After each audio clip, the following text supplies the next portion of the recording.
Yeah, I'm on ISIS, mate. Because I thought I'd do a mic test on her behalf because I'm more reliable. I don't go up and down like she does. Is that all right? Do you want to speak with a little bit more? Don't worry about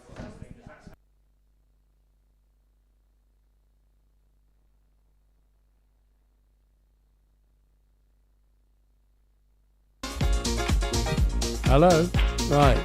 This is me trying to talk over that awful racket you banged on, Gregsy. Yeah. I love the idea. Well, I mean, you could be binge watching TV rather than surfing Juno for house tracks. Your worst nightmare. Well, I haven't eaten much this week because of the fact my mouth is in such agony and I can't really bite and chew and all those things. But I did manage to have a lovely bagel with bacon and avocado this morning. You'd have enjoyed it, Gregsy. You should come over for a bit of bacon one morning. I don't think I'll be doing that. To be fair. It's booming. Is this thing on? Yeah, it is. It's quite loud. Why can I not get it to a point where it's just enough but not enough, if you know what I mean? Two. It's just too loud. The things on the back are too sensitive, but that's about right. That'll do. Hello? Yeah, there's a little bit of bounce, but it's all right.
we interview you now and then interview you again. We had an interview after the first show. Oh right. Yeah. It was like the group 10.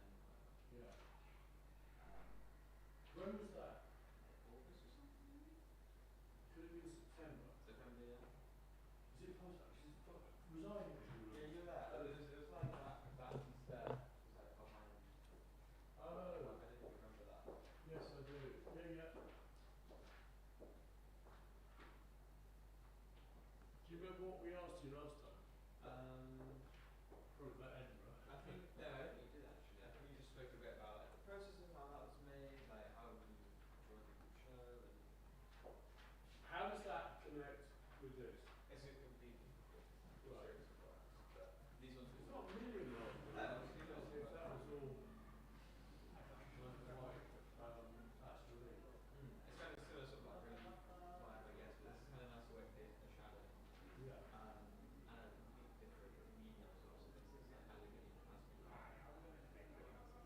How do you felt that? and the CNC has been so similar to like the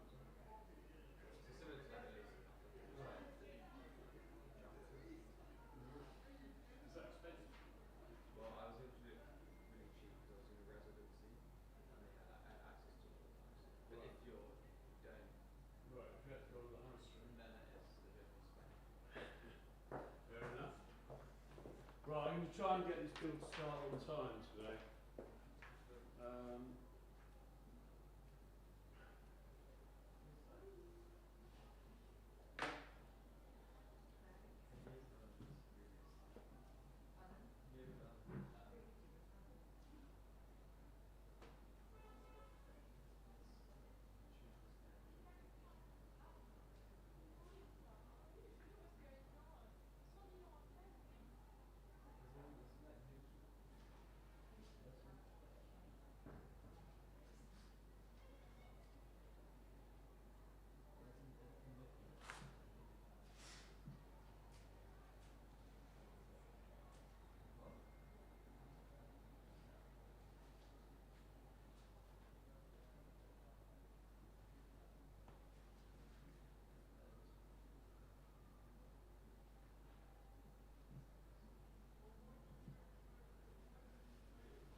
James, Yeah. what would you call the white thing at the back? Is that a bas relief?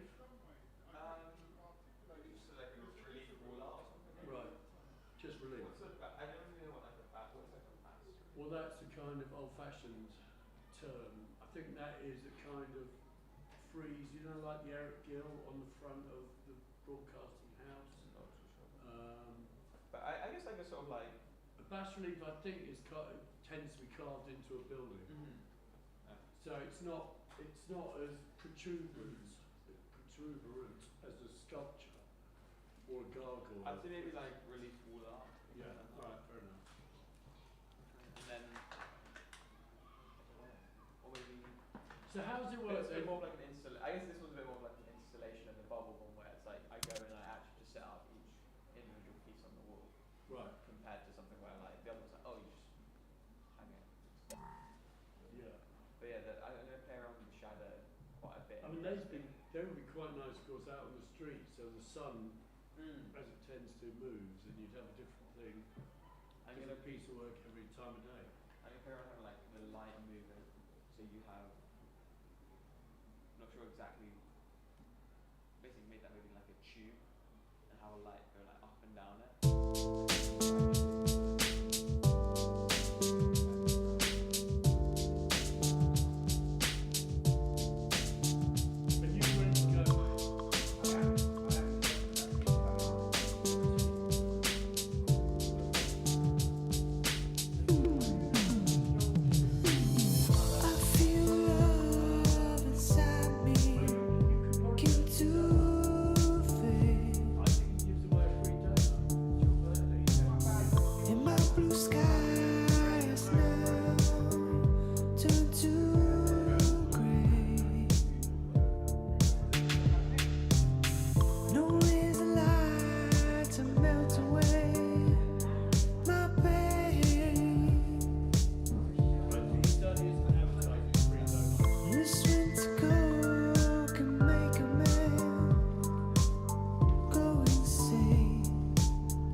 any idea what the artist is called? Yeah, she sent me. They sort of said the same. Well, can you tell me? What, in a rush? It was a Well, it's just You have to be right now. She sort of said, oh, I I know. know the thing is, I've got to The biggest national say who we've got coming in a minute. But if In I, a minute. if I met No, you about don't. royal sculptors before, I would have probably just like, My friend Susan, because it was all about London Art Fair yesterday, yeah. And I've got VIP tickets, I can go anytime I want with as many, people as I want. Where is it? time schedule for that week, so I would have It's been, Oh, yeah. designs. yeah, it's not, it's only like 2 times a year. So I got some from Jealous, then I got another one, and then Stephen Freeman Gallery in Islington sent me some. And then Jack Trod was there, Brushes was great, he came on the art bus. He gave me VIP one, and Miriam, who's coming. So we just keep going.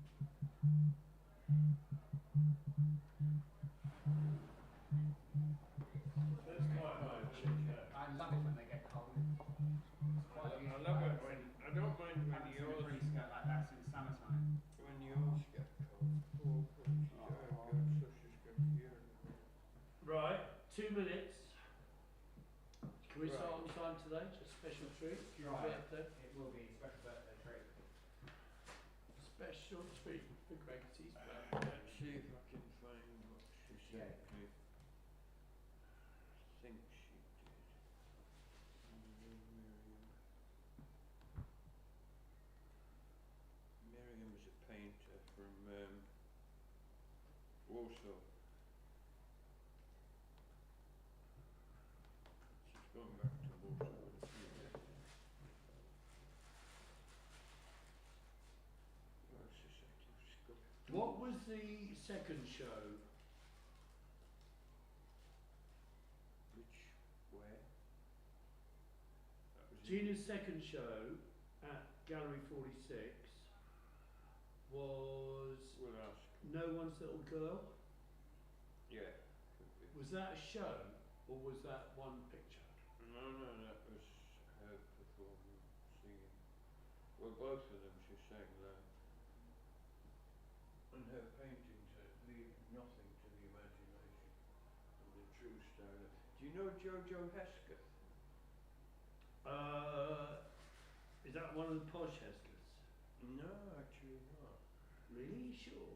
I am sure. We thought it was Lord March, he of the racing car. Yeah. But no, her brother died in 2013, the family home's in America.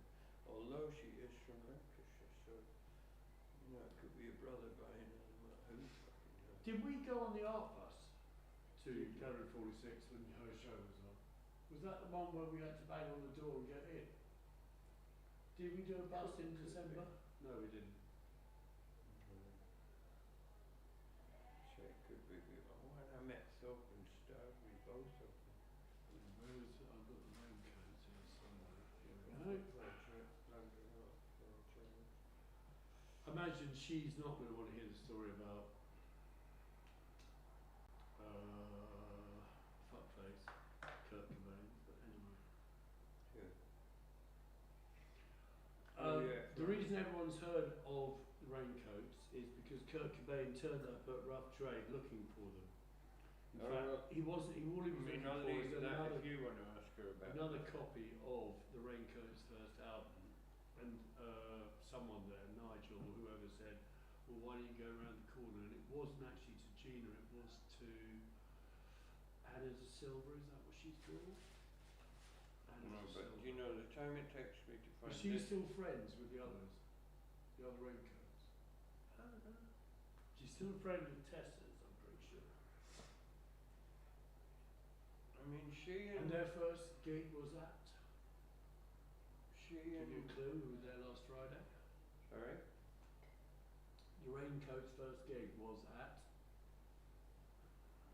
Give you a clue who was there last Friday? here. The town. Um, Well, she's. In I tell you, I think on the 28th of February, she's performing at Tate Britain. So that's that's what she told me. We'll ask her about it. Anything interesting coming up? Okay, so 401, we're going to go. David Tucker at Gallery 46. We haven't even had a message. Rich roll.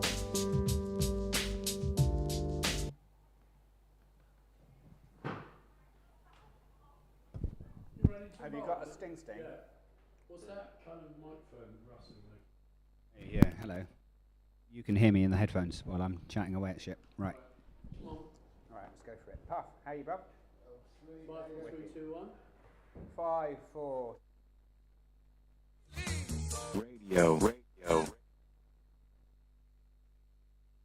Radio. You're listening to Portobello Radio.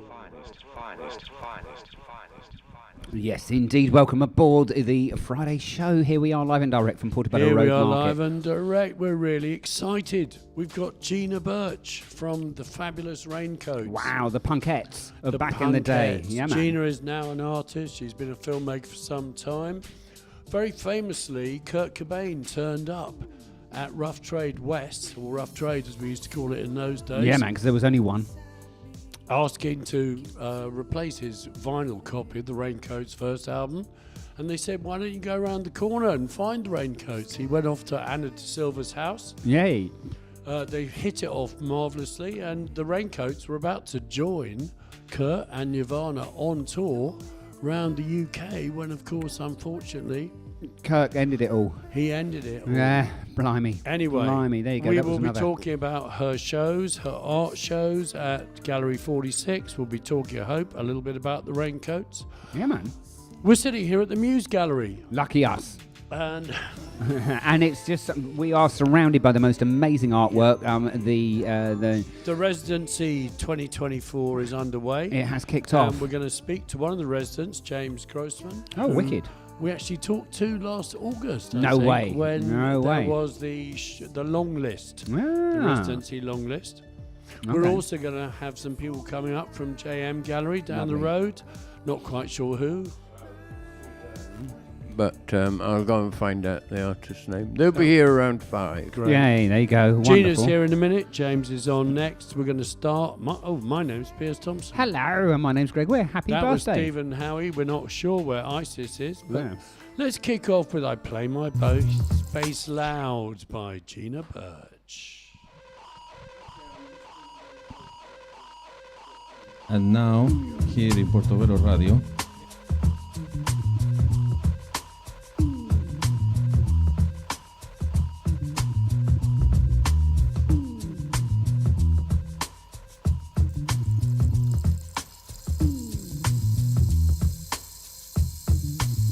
Sometimes I wake up and I wonder, what is my job?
Yes, that's the legendary Gina Birch from her. It's the title track from her most recent album. I play my bass loud, and she will be with us in about 10 or 15 Amazing. minutes. That's a good tune, actually. That's very good. Quite dubby. No, Quite it's very dubby. dubby. Yeah. Well, you know, they were the Raincoats were inspired by the Slits, as you know. Yeah, Played man. their very first gig, and I think November '77. They're at the Tabernacle. No way. And they weren't to start with an all-female band, but they became one quite soon when Palmolive, in fact, left the Slits and joined the Raincoats. Amazing. Absolutely amazing. Yeah. What a wealth of information you are, man. No, they had other Wicked. drummers, including Richard Dudansky, who was on this show a couple of years yeah, ago, man. the legend from the 101ers. Absolutely. And they also had Patrick Keeler, who was a filmmaker who made that amazing film called London, which was a whole load of still frames, which he talked over. Anyway. No, I don't It's have a an clue what you're on art about special. there. It's an art special today. Yeah. We've got, we do have Isis Yeah. back, but she's disappeared. And we're delighted to say thank we've you. got one. Will you just say hello quickly, Isis? Because it's been chaos. Greetings, yes, I was just feeding Gregsy one of our nice vegan type of things, which you wouldn't Good appreciate. man. of course. Keto I balls. won't bother with one for you. They are. I I'll like let it. you eat some swine flesh instead. Yeah, I you love know a bit that. of Yeah. swine. So I'm rather enjoying Keto's balls.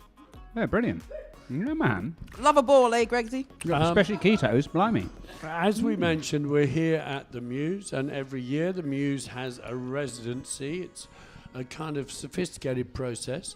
And around this time, every year, 3 residents come and take residency right here in the Muse, in the back room.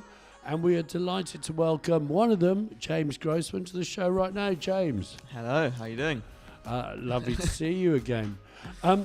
You were here, weren't you, last kind of summer Yeah. sometime? Around August and September. Yeah, and we all admired. You had we didn't know what to call it, but some kind of relief, Wall relief, yeah. a wall relief, beautiful white thing on the walls. You join us now with a view to being here for 6 months. There's a show which opened last night. That's Thursday.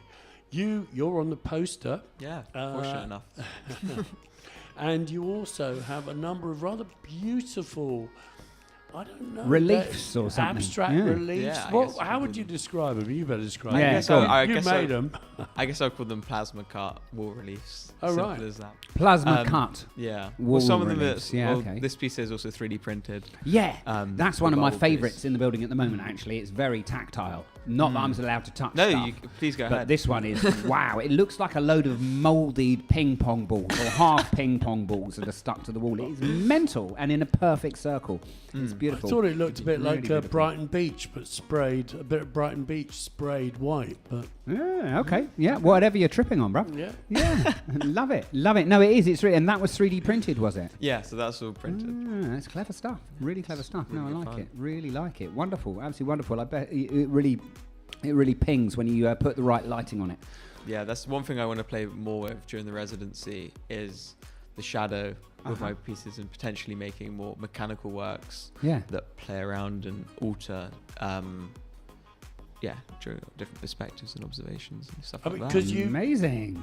The plasma cut things, which are quite, they're almost like kids, some kind of thing that a kid might be given to play with when they were very young. For some reason, they also remind me of a bit of kitchen equipment. I don't quite know why. Or something, But maybe. you've set them all an inch or so off the wall, so you do play with the shadow. Tell do us get that about shadow. Yeah, they're like offset from the wall using these sort of sign mounts, which is kind of different to what most artworks are usually hung from. Which is nice because you can't even see the mounts, which sort of makes them look like they're sort of just floating like off the Yeah, I wall. like that. I can actually, if I really look, I can see the mount. And another thing is if you have like 2 lights facing the piece, you get this sort of dual shadow, and I don't know. I just really think there's definitely a lot of development to go down with that route. Yeah, I mean, it looks like it really works as public art, and does this. You did your studies in product design. Yes, I have a background in product design in Edinburgh, and then I was always doing art alongside my degree. Amazing. Thank you. Wicked. And then just after graduating, I was just like, I want to go and do the art stuff full time. So I was exhibiting a lot over summer, and then I actually produced all these ones out at another residency in Pittsburgh in the US. That's nice. So In Pennsylvania. in Pennsylvania. So I thought, why not kick off the show with some of the recent work I produced out there, and it was the first time showing it in London. So It's all good. It's Pitts- all really, really good. Pittsburgh's quite a place. I'm quite impressed. How long were you out in Pittsburgh? for 2 months, and it was it's known for its steel and metal fabrication. Yeah, so that's where The the old Pittsburgh Steelers. yeah. yeah. So that's why I went down the sort of metal route when I was out there. Yeah. So a bit of influence. So how do you? There are a lot of aspiring artists listening to this show. How do you get? You managed to get a residency here. You've got a residency in Pittsburgh. How do you manage to swing all those? Well, it's, I guess just a lot of applications, and Yeah. then hopefully, you get a few residencies off the back of it. It wasn't only just 2 that I applied for. Have you But got a good hit rate though? I don't think it's surprisingly high, to be honest. Especially some of the residencies are not looking for like emerging artists or people fresh out of university. They want someone who's been doing it for like a longer amount of time. Right. But I saw the residency on, I think it was on Instagram, the call out. The one for And here. yeah, the one for Muse. The Muse And- gallery where we're sitting right now. And I just applied, came in for like spoke to them on the phone, and then came in, did the group show over summer, and then from that got selected as one of the 3 to be the resident artist. And Absolutely. Pittsburgh has quite an artistic history around the African American community. I was there wearing my philanthropy hat some years ago, delivering some stuff, and I was able to go up to the Hill District and. Have you heard of August Wilson? He's one of the great African American playwrights. He was based in Pittsburgh, so I spent some time there. Apparently, it's really freezing cold though, Yeah, so it it's would like not be a place so I would cold live. now. So cold, very beautiful though. And amazing, I have another mate who is still studying at Glasgow and product design. Seems like Scotland's quite big on that particular subject, which is not such a bad Definitely. thing. Yeah. Not Well, such a who's bad the thing. name of the famous Macintosh? Yeah. Exactly. If you go to the People's Palace in Glasgow, you see all the work that Macintosh did. Yeah. And I mean, that's a particular design style. I know they actually have a big tradition out there in that area of wooden furniture and that sort of thing. Yeah, Of okay. course, In yeah. good old Glasgow. The, Glasgow, aye. the Macintosh school rather famously burnt down about 10 or 15 years ago. Yeah, there you So, go. you're here for 6 months. Yeah, about 6 months now. Where are you hoping to go with this? I mean, we can see already a development in your work. People should come down here. If you ask nicely, you'll be allowed into the back room to look at the piece that we discussed, the Yeah. white bas relief, or what we want to call it. And you can definitely come see like stuff that I'm working on, just little tests and maquettes and that sort of stuff in my studio at the back. So, what are your ambitions for this 6 months? Yeah, I want to know where to next, because this is quite, it's really interesting.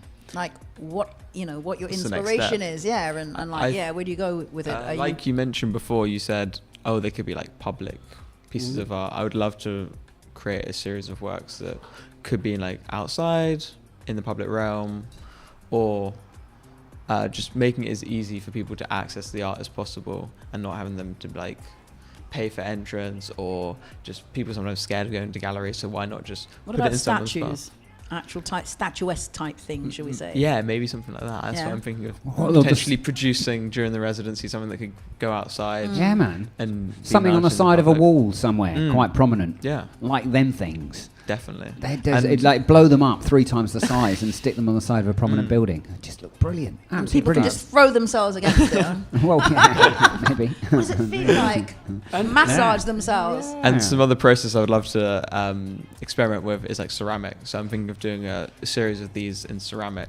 That would be be- glazed that would be different gorgeous, colours yeah. and different different glazes And- and all that sort of stuff. So, tell us a little bit about what you're hoping will happen, shall we say, socially over the next 6 Okay. months. Because do you know this neighbourhood anyway? I don't know the neighbourhood that well. I would love to explore a bit more, invite more locals to the studio, and potentially collaborate with the community. Do you know your two fellow residencies very well? That's Residence Eye. yeah, Resident tours. that's Romy Thornton and Margarita Francesca. Is it Lotze or Lowe's? I'm Do you not know? too sure. Anyway, Margarita, how do you know them already? Or Well, you- we've been in the studio a bit this week and obviously set up the gallery exhibition, and we exhibited again last year. We've been in touch over the duration between the two exhibitions, but it'll be nice to be spending days in the studio with them and really getting to know them, because yeah, fantastic. Well, James, I hope you're going to be coming in often to tell us about what you're doing here. You're only in the back, not too far away. and we wish you all the best. Thank you very much. It's lovely speaking with you guys. No, Yeah. wicked, absolutely wicked. Thanks Very, for very good coming luck, and let's hope some great adventures evolve in that back room. You can tell that Greg's looking forward to big walls covered in things he can rub himself against. I suppose we No, should. maybe. My main aim for the residency. Yeah, make Greg happy. I like it. That's a great aim. We love that. We should Brilliant. say that the residency started last night and goes on. Not the residency, the residence show started last night. Goes on till the 4th of February. We're doing an art bus on the 3rd of February, so that would be a brilliant day to come down, check out the work in the residency exhibition, Yeah. and then jump on the art bus and come with us to Gallery 46 Yay. in Lovely. Whitechapel. One of the artists at Gallery 46 is Gina Birch. She's just walked in. There you go. Fantastic. Yeah, man. We'll have her up in a minute. Absolutely Yeah. brilliant. Absolutely Thanks superb. for coming in. Lovely. You were here with your cousin a bit earlier, weren't you? No, that was just a friend. Oh, it was just... Random, but I like it. Assumptions, Brilliant. assumptions, Piers. Good luck, bro. Thank you.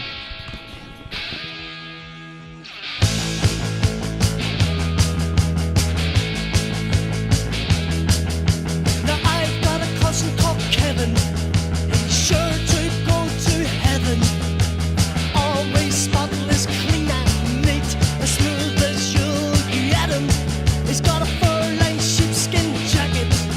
My ma said they cost a packet.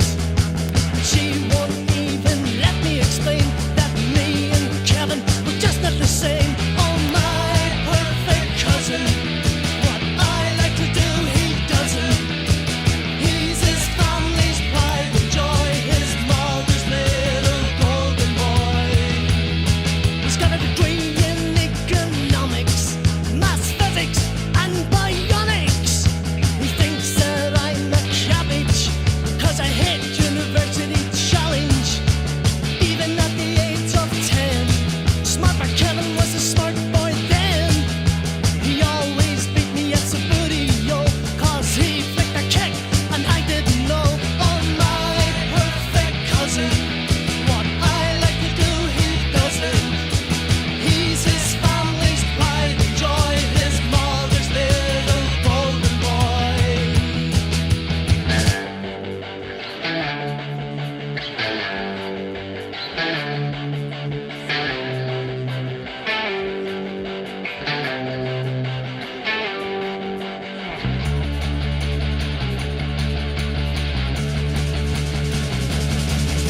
His mother bought him a synthesizer, got the Human League into advisor. Now he's making lots of noise, playing along with the art school boys. Girls try to attract his attention, but what a shame, it's in vain, total rejection. He will never be left on the shelf, 'cause Kevin, he's in love with himself. Oh, my perfect cousin. What I like to do, he doesn't.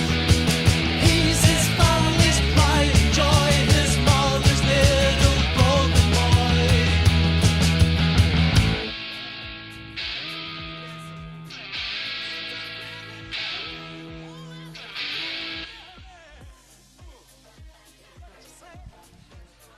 That, of course, was My Perfect Cousin by the Undertones, which I played because I used to play Sabutio when I was a kid, and he flicks to kick in that. And his best mate Stephen Ellis were always in the dining room flicking little plastic footballers. No, that was fantastic. Gina, welcome to the show. Hello, Piers. Hello. Hello. Hello. Hello.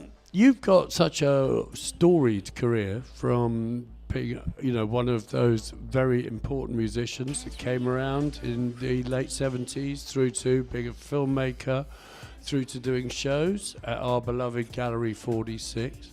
Yes. What do you have written on your passport when they are? I know it's not there anymore, but when they say what do you do, what do you say? I think I've put teacher. I always find that's a nice, safe way that they can understand and let me through without going, is she a reprobate? Is she a radical? Works like that, Is she trying to bring down the government? No. But I mean, let's start with last year, because we could go back in the past. We do too often on this show. But last year, you not only released an album, I Play My Bass Loud. We played the title track at the beginning of this show. But you also did a show at Gallery 46 in December. Unfortunately, our art bus missed it by days. No One's Little Girl. That's not a bad year, is it? I've had the most amazing time. It's unbelievable, really, because my kids were growing up, and I was just settling into painting. I was really into painting. I was painting, and then this thing happened that Dave Buick from Third Man was arranging for various interesting British musicians to put out some 7-inches for the opening of the new Third Man shop in London, and Third Man basically coming to the UK, having a small label and having a shop. And he asked if the Raincoats would be interested, or we had a track we'd like to put on a 7-inch, and we have our own label, and Anna and Shirley weren't terribly keen, and I said, well, I am. I thought it was a really interesting opportunity. So I released a track called Feminist Song, which I'd had going for years and really wanted to put it out. And then after that came out quite successfully, Dave said, do you want to make an album? Well, of course, I had loads and loads and loads of material because I was a big Logic fan, and I'd actually created all these songs on my own in my computer.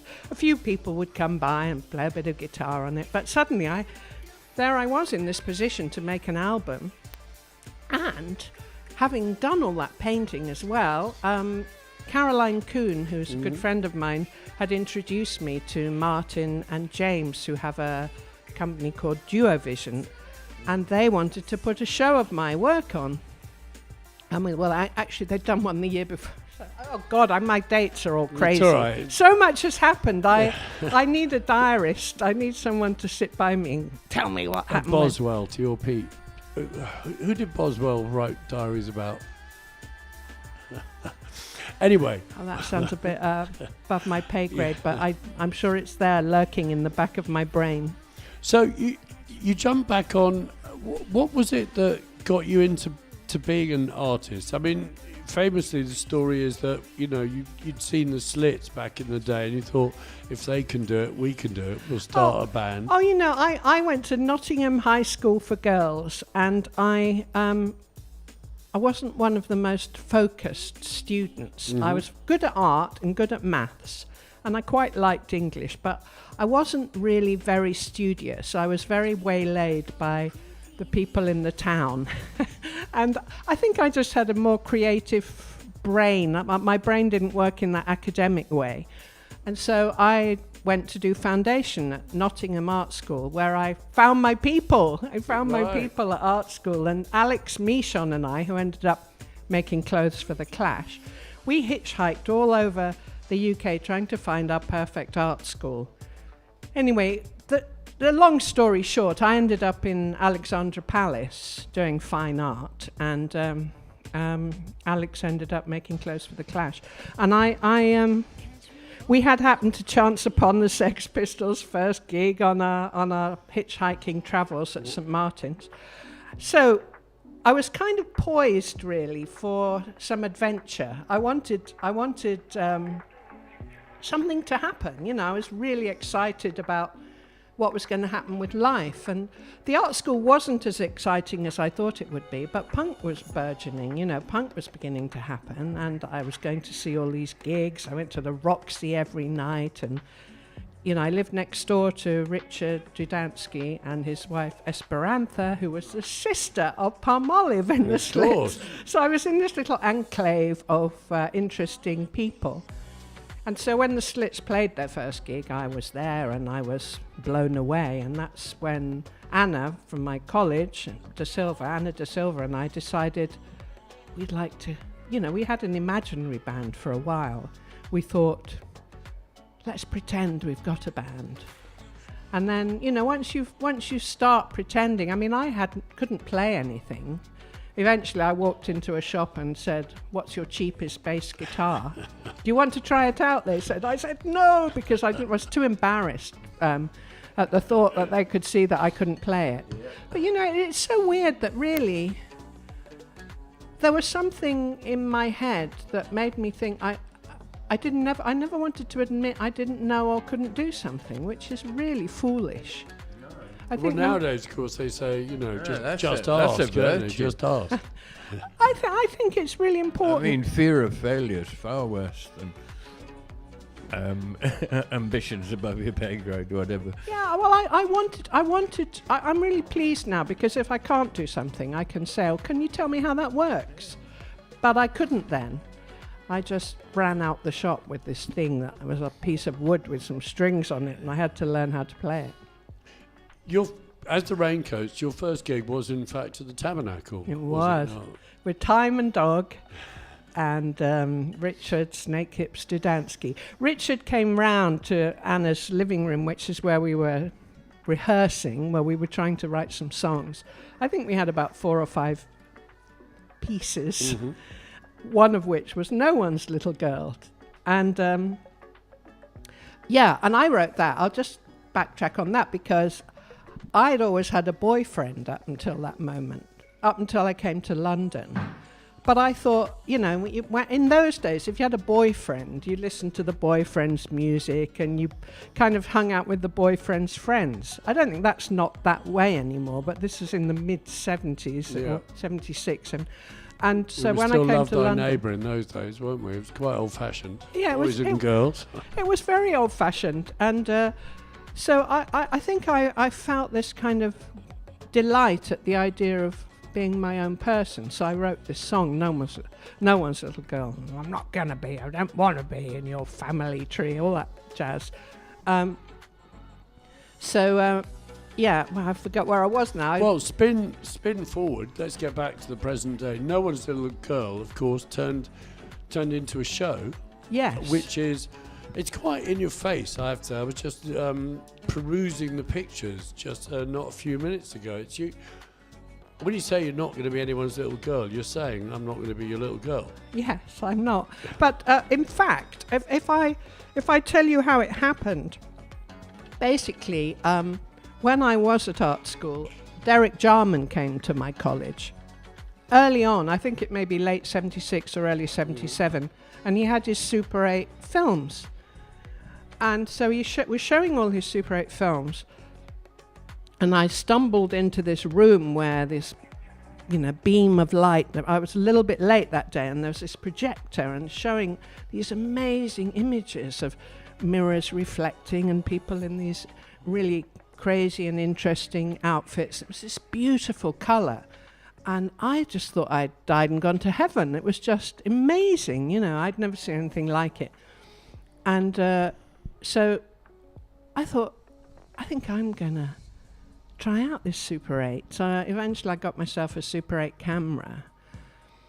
And I was interested in making kind of colourful things, but you had to have a big blue sky for that, or loads of lighting. And so I think it was a wintry time, and at that time also there was a kind of idea that there's kind of conceptual art and a process art, and so I had a 3-minute cartridge, and I suppose it was perhaps being slightly inarticulate or not quite knowing what to do or who I was, I decided to scream for the duration of the 3 minutes. And I don't think I ever showed it to anybody at that point. And years and years and years later, it started kind of getting around, and I started thinking, it's quite interesting, actually. And actually through Caroline, I met Lindsay Young, who was the curator of Women in Revolt, an amazing show at Tate Britain. And Lindsay asked me if she could screen the film, Screen the Scream. Mm-hmm. And I thought, wow, that's amazing. And I thought it was going to be on a little monitor, When she told me it was going to be 2.5 meters wide, I was like, oh my God, that's incredible. And then she said, oh, could we use that, a still from that for the poster? And so suddenly I became the representative of Women in Revolt and the Scream. And so Martin Green from Duovision had said to me, I think it's really important we try and put a show of your paintings on at the same time as this Scream is happening. And so I thought, I think I'll make a show about about screaming. And so the first thing I thought was I would make a show of screaming saints and goddesses. That was the initial impetus for the show. Because when I was in primary school, I was at a Catholic school taught by nuns. And at lunchtime, we used to go with the nuns into the convent, and they'd unlock these doors and bring out shoeboxes full of beautiful postcards of absolutely gorgeous saints. But they were always looking so beatific and so peaceful and so happy, with little things of flowers around them. And as I investigated it, I found out that many, many of them were tortured for their beliefs. They had their breasts cut off, they had their eyes gouged out, they were stabbed in the neck. One of them was decapitated by her father. Joan of Arc burnt at the Joan stake. of Arc I think there was burnt an at the Agnes or something. Her side was slit. I also went to Catholic schools Yeah. with nuns. It's quite So a horror many. show, really, actually. So many of them, yeah. So I thought, I thought I'd make these little postcard-size paintings of tortured saints and allow them to scream. So as they were being taught, as you saw them with their eyes poked out or their breasts, or they're holding their breasts on a plate or something, they would all be screaming. And then I thought I'd make a series of screaming goddesses too. And I made one, a kind of Bacon-esque one, and it was called the Disappointed Goddess. And she was like, oh, my boys, what have you done? And then I wanted to make a goddess of creativity. But I began to find myself getting a little lost in this maelstrom of goddesses. I didn't know what goddesses were. And then I thought, who are my idols? Who are my goddesses that in life, And the first one I thought of was Ari Up. Of course. Because she was so influential in my life, and she was so larger than life, and she was so. Who's the goddess Ariap? She was She was the lead singer of the Slits. Oh no, sorry, I'd never heard it. So I thought you were talking about an actual goddess. no. I was like, wow, that's interesting. To me, she was, because she really was larger than life and almost not of this earth somehow. And so I thought I'd make an 8-foot plus painting of Ari. And I always loved the fact that she wore these silver jubilee knickers over her plastic leather trousers. I always thought that was just so funny. And I found out recently Vic Goddard of Subway Sec bought them for 25p and gave them to her. But that's since I've done the painting. And after I'd done... what happened then was I was going to have this show in Soho, and the woman who was going to put the show on, like various people in the art world, suddenly disappeared. Not that she'd been murdered or anything, but she just stopped answering my calls. Uh-huh. So That one. That one, yeah. And I was a little bit...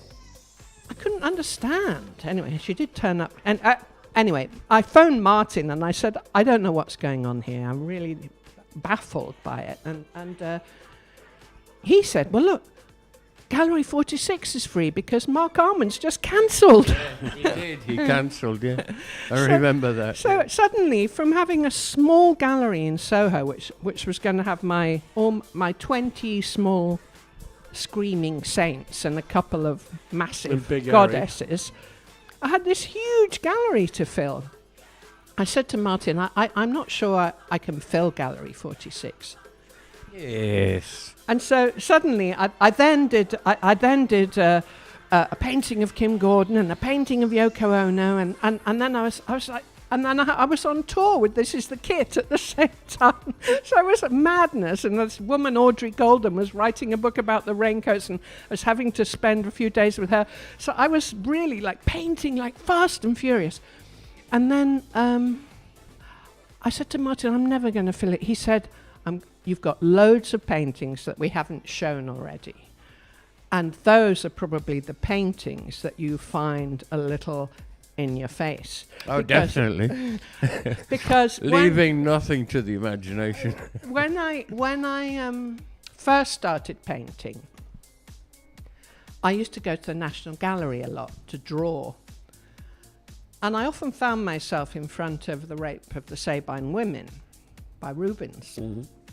And I was drawing this, and all sorts of thoughts go through your mind about what this represents, some kind of, all sorts of things which I won't go into now. But it made me think of many of the stories of things that happened to me and my friends. I thought there's other things that have happened to us, smaller. That explains that very large painting you had there. Maybe. And also, I there were many stories, and I don't know if you've watched the Fran Lebowitz series on Netflix. She talks about how she became a taxi driver because all her friends who worked in restaurants found they had to sleep with the maitre d' in order to get shifts, and the maitre d's in Nottingham were a little dissimilar, but they would get their very young waitresses drunk and sexually assault them. Mm-hmm. But we didn't really realise what it was called. And I found out that most of my friends had some incidents in this regard over the years. In actual fact, there was an interesting thing I read about some women speaking about those experiences. Most women in their sort of born in the 50s, 60s, 70s, very often their first experiences were essentially what we call rape now. Exactly. Yeah, I know, but in our day we had no idea. It was just normal. Yeah, I mean, Vivian once said to me, when she was about Me Too, she said, well, we used to just politely let them get on with it, she said. Basically, yeah. And so I thought about politely letting them get on with it. And then I was thinking, well, actually, I'm going to make some paintings around this stuff because it's important, this was before Me Too that I started to make these paintings. I made them a couple of years before Me Too. But I was trying to kind of, be a history painter or, kind of use some of my experience and my friends' experience to do a kind of updated version of the Sabine Women or whatever. I thought that we deserved our stories to be told and to be heard. These are facts, But, really. I mean, as a woman, and obviously not as a younger woman, do you feel that it's really different now, the sort of the voices of women, the expression that women over 50, shall we say, have compared to young women now coming up? Do I think so? That the voice, the way that we use voice, the way we talk about these things, even in terms of using art to raise issues like the one you just raised, has changed in some way, or? Yeah, I think we feel like that we can name it now. I mean, that's that Wittgenstein thing. You go and understand something if you can name it, and once you've got the words really good for point. it, Yeah.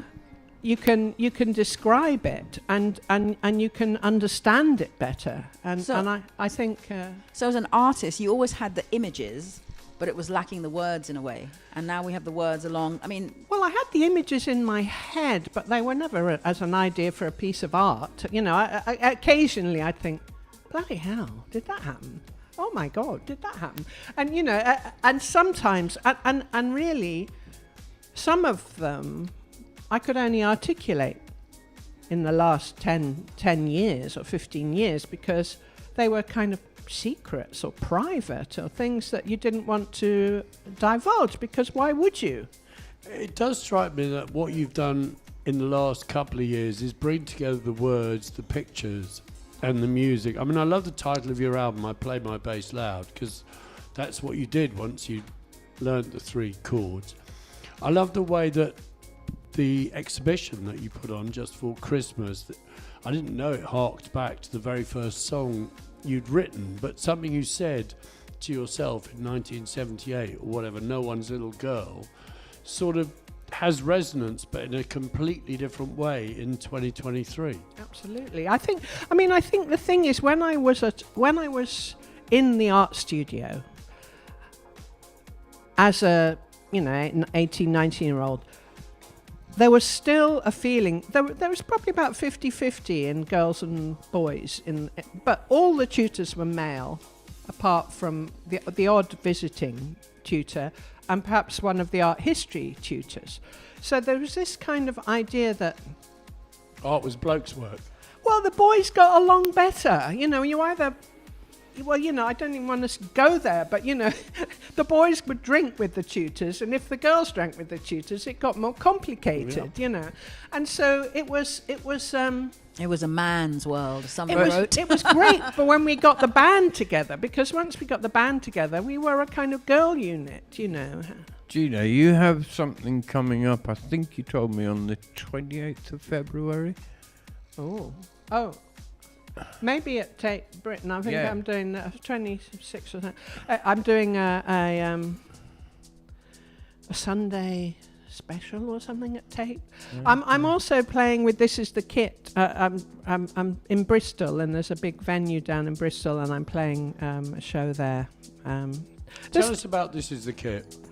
Well, I am Resonance Radio. Yeah. Are you friends with Resonance? Yeah, we love Resonance. Friends with Resonance. Yeah. Well, We love everyone, yeah, as Greg says. Dexter Bentley, Mm-hmm. otherwise known as Richard, was raising some money for a studio for Resonance, and he asked if I would play some songs at the Moth Club.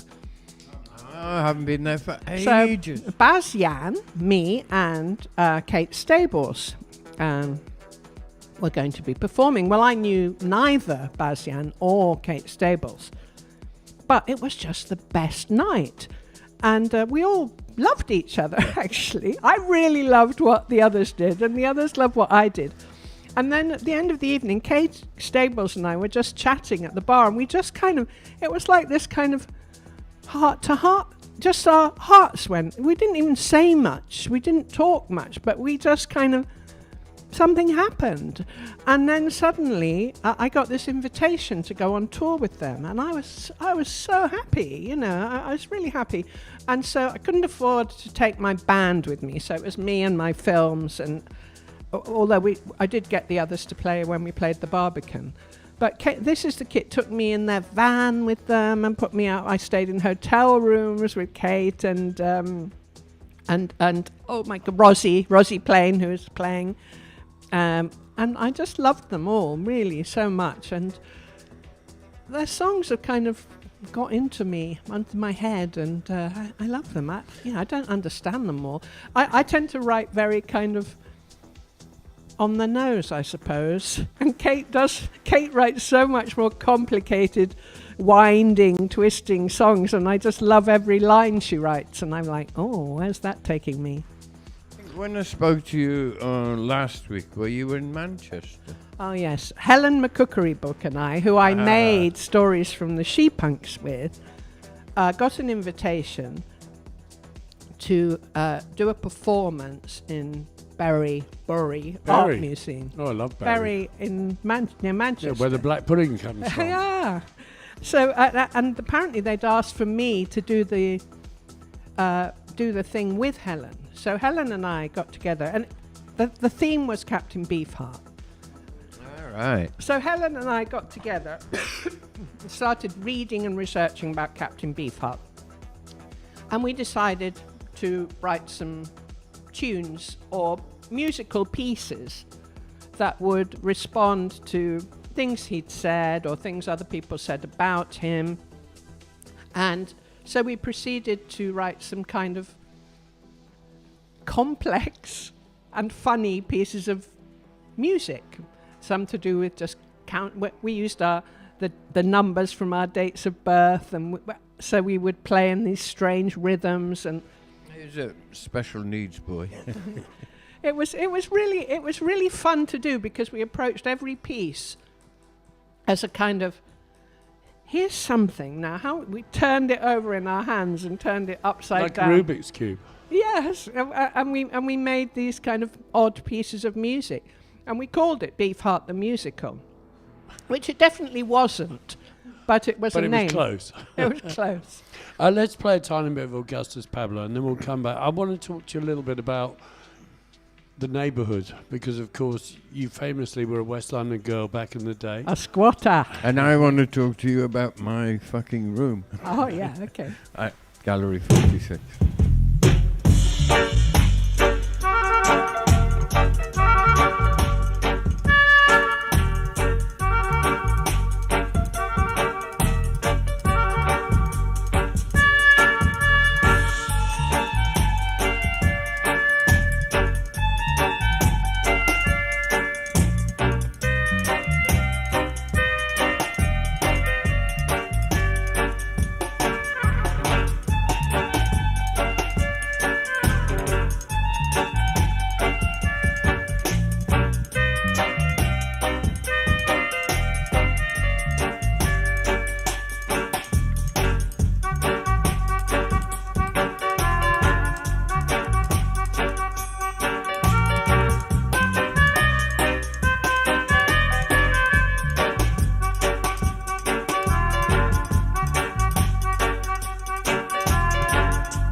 Yeah, that of course is Up Warwick Hill by Augustus Pablo. We are here at the Muse Gallery. We're talking to Gina Birch. We're talking about her new album, I Play My Bass Loud, which is available from all good record shops, particularly Rough Trade. Yeah. East and West, probably. East and West, East. and of course, The Third Bricklayer. Man in Covent Garden. But I Where thought is Third Man in Covent Garden? Is that? it's Marshall Street, which is parallel to Carnaby Street. yeah, It's yeah. where Cranks used to be in 1978. 02. I thought maybe you could play Digging Down, because that is about what made me leave Portobello was when the banker moved in next to me and started digging a basement. Oh, no. So I thought Digging Down would be a good track for you to And put it's up. a current issue as well, because there's It's- massive problems with these It basement is. developments, and they continue. Can you put that in my CD player? It doesn't work. Can you Or you put- could just find it on Spotify. on Spotify? Yeah. Ooh, Spotify. Can we talk about Gallery 46 at the same time as we had Charlie Phillips furniture Here we go. This is the one he's been looking to pop in. You had my fucking room with your squat furniture and sort of a chair, presumably from a skip. For those of you back home, ladies and It was gentlemen, like I think what Stephen's trying to say. Kilimanjaro and 5-finger discount, and student digs, etc. Yeah. I think what Stephen's trying to say is that you recreated your squat room. Exactly. Is that from Monmouth? Yeah, I moved into Monmouth Road courtesy of Neil Brown, who was Yeah. at my college with me, and Neil used to put on the 101ers down at the Chippenham pub Well, the Chippenham. upstairs at the Oh, Chippenham, fantastic. which is where we did our second and third gigs, Raincoats gigs with Keith Allen and the life model and Keith, all who's been fun here. stuff. Anyway, yeah, I lived in a squat, and it was amazing. I mean, the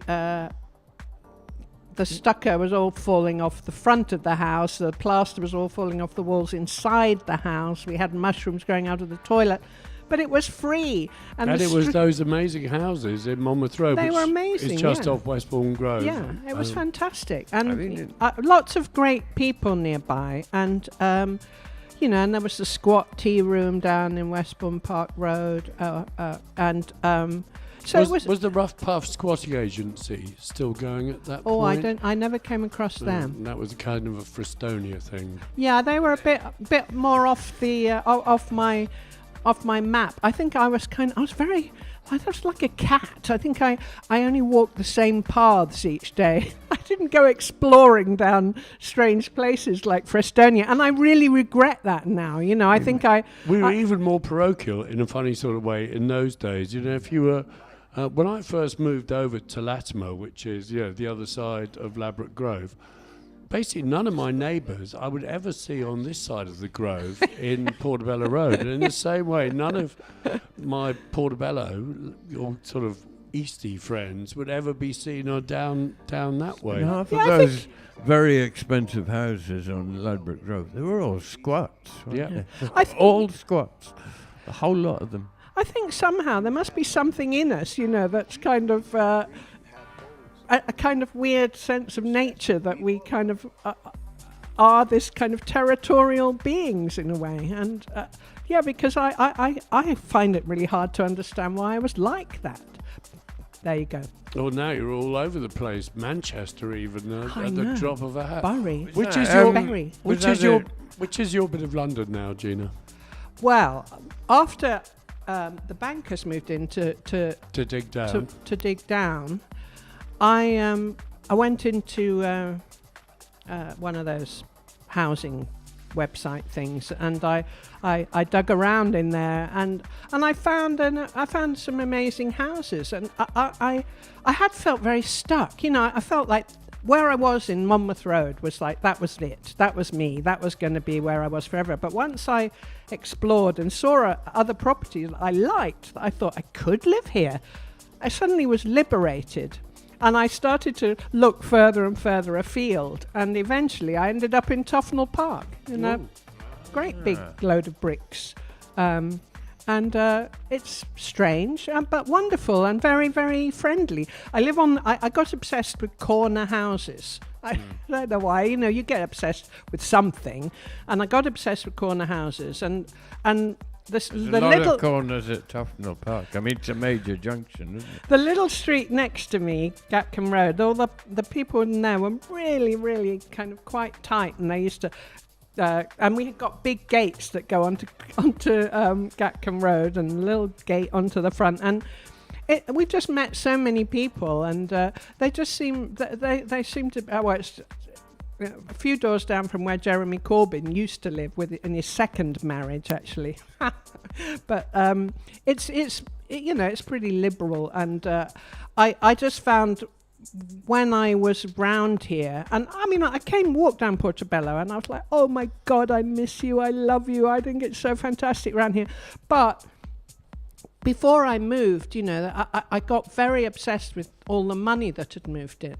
And you just see these skinny women with their Porsche type push chairs, and they're going, and then their jogging gear and their running suits and their this and their that, and everybody just seemed to be kind of plastic, too much money, and it just felt like I'd been invaded by these aliens. Yeah, that's the top end of Portobello Road. Down One of here, the worst nothing things like I that. heard this week was that actually Americans and wealthy people living in this area are paying up to $15,000 for a baby name consultant to help them to choose the name of their children. Just shows you rich people with too much money and no Yes, sense. it's crazy. I just named my first child after the first road I was born. I did lived you? in. What yeah. was that? Edith. So Edith. she's. Well, nice. I was brought Oh, up is that in- how she ended up being Edith? Yeah, because after Edith Grove. Okay, that's cool. Lovely. And Tanya was cool with that too.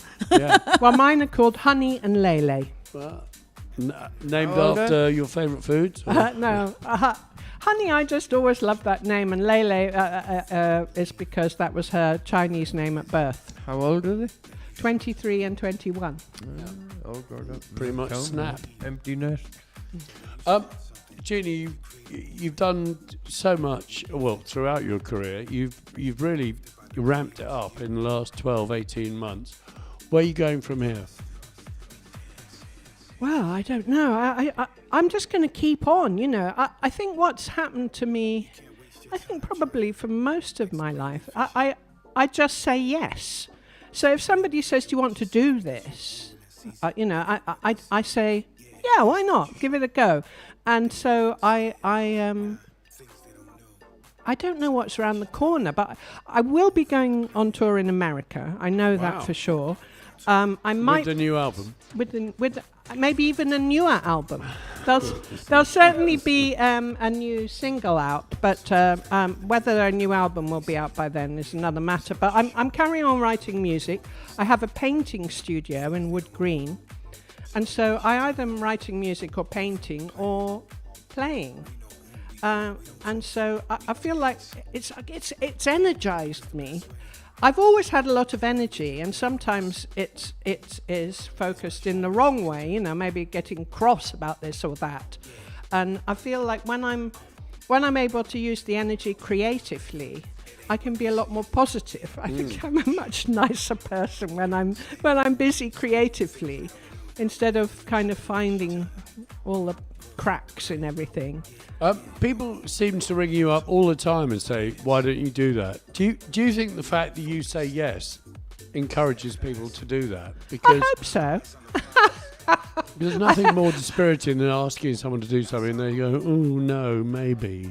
Yeah, no, I think, in fact, since like the Tate thing and since the album, I feel like I've been on people's radar a bit more. And I think when you're on the radar, you get Things asked for come. things. I had somebody came round for tea, and I was describing how Corner Shop had done a 7-inch for the Third Man thing, and she went, "Oh, a Corner Shop's still going?" And I was like, "Yes, they are." And it's funny because it's very easy for people to forget or to think that you don't exist anymore. And it's only when they actually see your name mentioned or bump into you in the street or something that they realise you haven't popped your clogs yet. You're not a heroin addict. You're not. You haven't. They haven't seen you at haven't an joined the NA cult. meeting recently.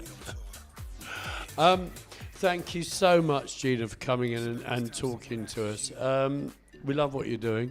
Thank you. We loved what you're doing in the old days. I mean, everyone loved what you're doing in the old days. Everyone loves what you're doing now. Well, that's really lovely. I'm. Thank you for inviting me. I'm thrilled, and I think you might be playing Digging Down next. We are. We found it. So, Gina, just explain one more time what this tune's about.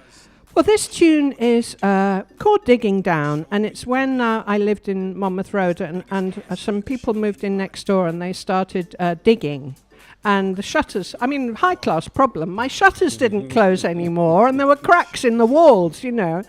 I still had a roof over my head, and they built this thing in the garden that was beyond what the planning permission had originally I just got really pissed off, you know. Yes. I've forgiven them now because water under the bloody bridge, innit? Yeah, and also who wants, when these people, you give them an inch, they do take literally a foot, I know. Which they're not they allowed did to actually. take. And do you want to be the one ringing the council and saying the people next door have done this? Well, In a we way, did. it's almost easier to move to Tufnell Park. Yeah, well, we did ring the council, and it put it back for about 6 weeks. Right. You know, rich, powerful people then get it through, you know. So what can you do? You just go... He says you haven't got the mic on. It is on. Yeah, okay, there we go. Yes. Nowadays, you have neighbourhood snitch, and they put everything on there, so they just tell... What's it called? It's called Next Door. Next Door, sorry, he calls it neighbourhood snitch. That So now does drive they me stick it all on there now. I had to leave Next Door because you got so many moaners on there. I can't stand it. I'm not on it. No, I have to say, it was my guilty pleasure. Like people, I'm not saying it good on the cats, but all these doorbell cameras. And I was kind of gripped by that for a while, and then I just slapped myself around the face, said, "You can't. It's other people's problems." Thank you, Gina. Thank you, is Piers. Digging Down from the And new happy album. birthday. It's Gregsy's birthday. Happy birthday, Greg. He's I hope we're 55 going to be years playing younger that today. that the 12. Stevie Wonder track for you at some point today, of course. Happy birthday to you. Thank Thank you. you. Gina. Let's dig down. We're digging down into the life and times of Gina Birch.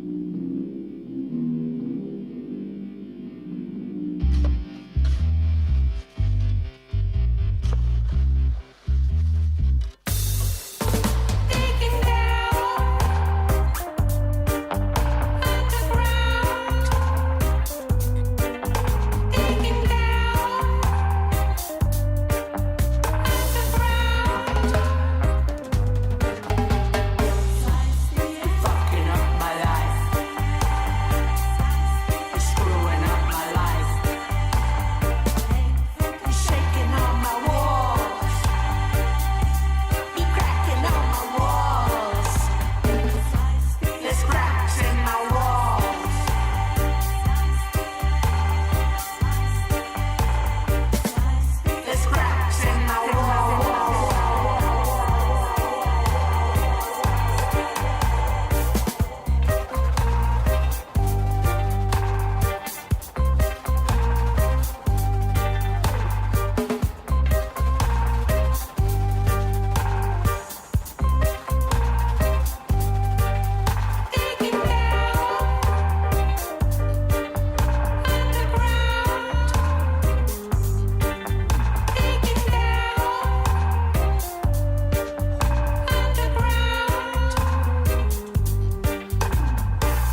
Amazing. What Wow, a tune. That is absolutely brilliant. Isn't it? That's a bit much, that is. Yeah, it's Love absolutely it. cracking. Absolutely Thank love you, it. Gina Birch. Thank you for coming back. Yeah, what a diamond. What a diamond. Yeah. And she signed my CD. Yay. Yeah, it's your birthday, Greg. Yeah, It's your man. birthday. It's your birthday. Yeah, man. Well, Wonderful. it truly is the art special today. Isn't We've it? already talked to James, one of the 3 Muse residents, who's Indeed. just moved in this Yeah. week to do art on these very premises Yeah. here at the Muse. We just talked to Gina Birch, who, as we didn't bring it up with Gina, but as we keep mentioning, Kurt Cobain came all the way from America looking for the Raincoats in their Yeah, man. first album Yeah. and found them. Anyway, we found Gina over at Gallery 46 and we've brought her back here to West London. And now, from all the way from up the road from JM Gallery, Hey. we have Murad Geman. Yeah, I got it right. Cool. Mental. I nearly I get most guests' names wrong. Murad, tell us a little bit about your show. As usual, it's a show that's on at JM for a week. And it's called Mutamorphosis, which you were saying is a corruption of 2 words. Right. It's a combined word of mutation and A portmanteau metamorphosis. word. Yeah. So it's not a corruption, it's a combination or collaboration of 2 words. An illusion. I guess. Anyway, they're kind of rather gorgeous cityscapes. The show's called London, Istanbul, Mutamorphosis. But Istanbul is your home hometown. city. Yeah, yes. I mean Is city, London yeah. is London your adopted town or your adopted city, or you just here at the moment? No, not necessarily. I visit London once in a while. I haven't been here in the past 5 years, by the way. Taking also the COVID isolation into account. I notice actually that a lot of these pictures were done, a few years ago. So Yes. what brings you to put this show together in London right now? There's this company which is called Defo Art London, and they recently started a collaboration here with JM Gallery. And they already opened one exhibition with Suzanne Tokcan. And they wanted to do the second show with me, and this is how we decided to do this.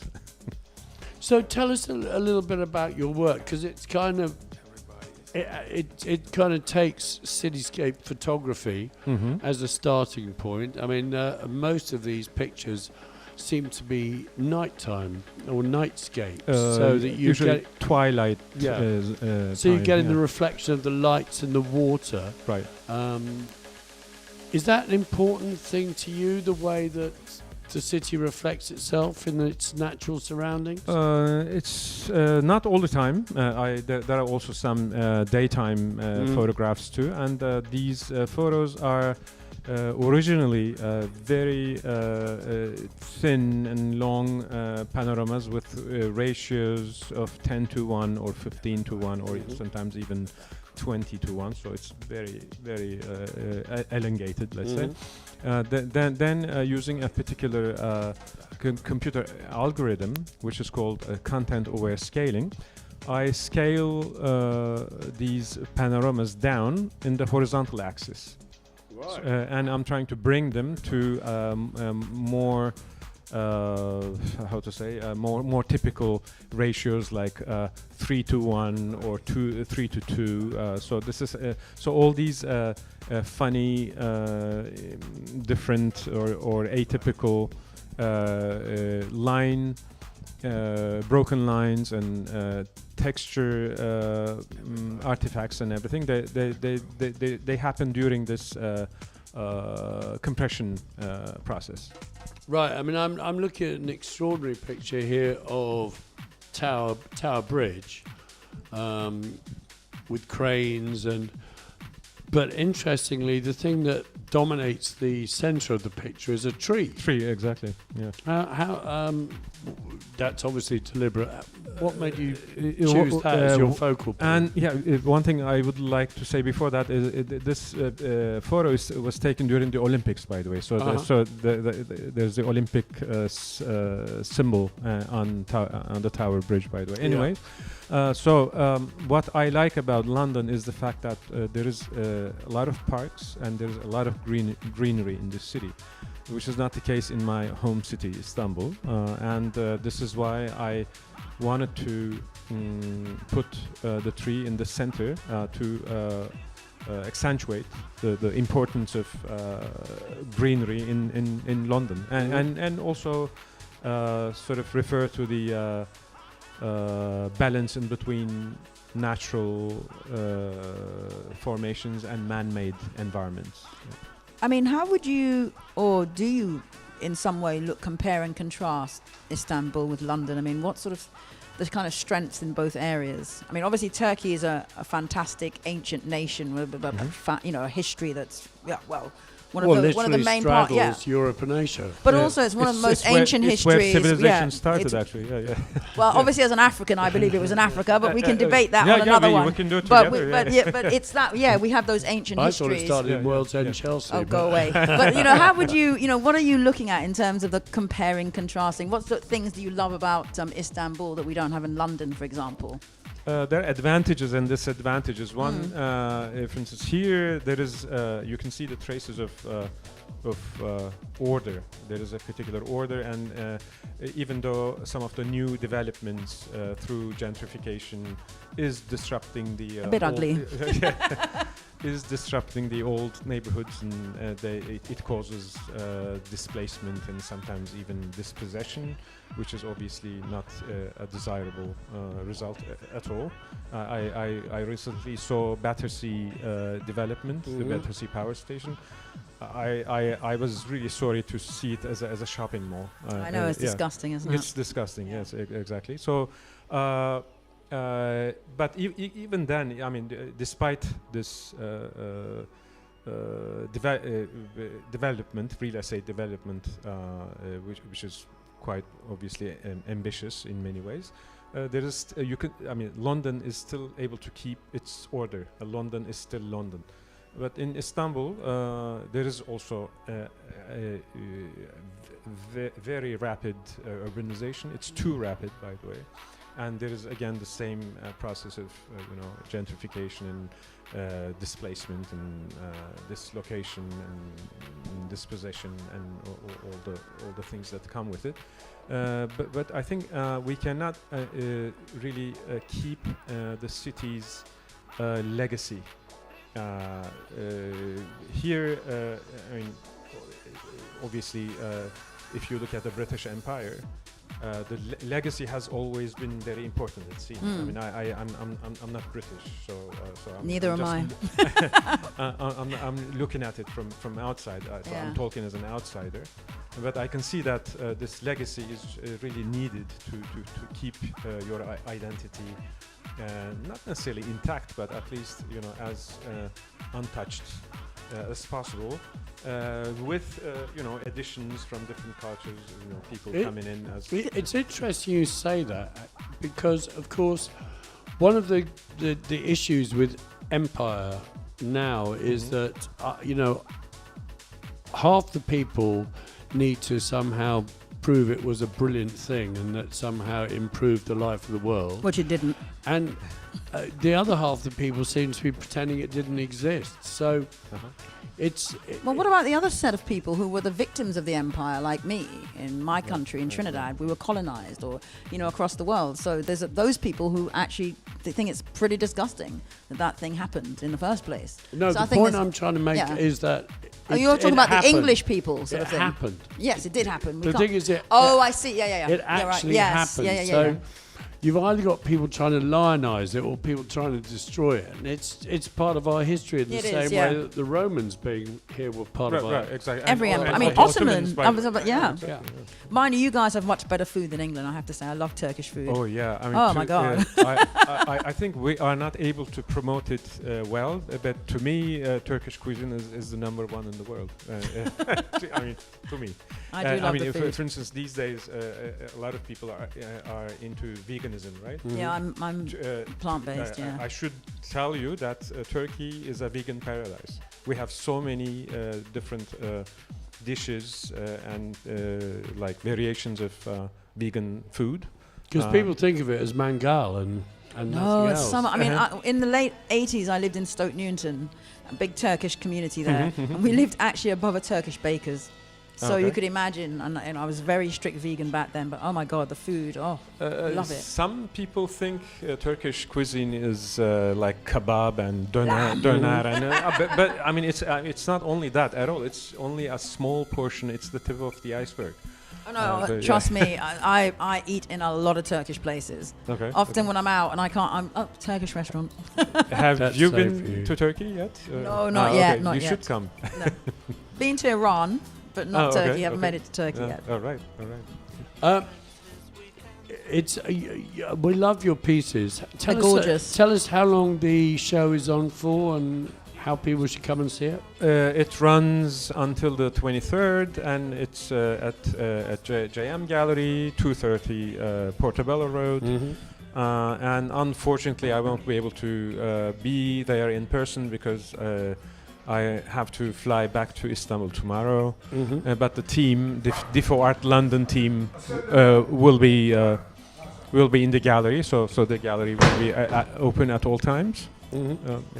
Can I also ask, because obviously these are, I mean, I don't know how big the actual pieces are. I didn't get a chance to look at their dimensions, but are you also doing like prints and stuff and like smaller pieces or, I mean, they're almost like, I don't want to demean your work, but you could always imagine that as a collection of postcards as well. Because if that's sort of... I never tried, but sounds like a great idea. Yeah, I mean, they're beautiful. But ideally, they are supposed to be displayed in large sizes. It's just that thing that always happens for artists is that so many of us live in these small boxes now, these little flats, and you think, oh, I'd love to have that piece, but my wall's not even big enough. Right. You should have bought that mansion. Yes, I should have, shouldn't I? Thank you so much for coming to see us. Your show looks fantastic. JM is a fantastic gallery down the road. And one or two of them still available for sale? Yes, yeah, they are. One or two. Yeah. Thank you. Thank you for inviting me. A pleasure. Gina mentioned corner shops, so I thought I'd better pull this tune out.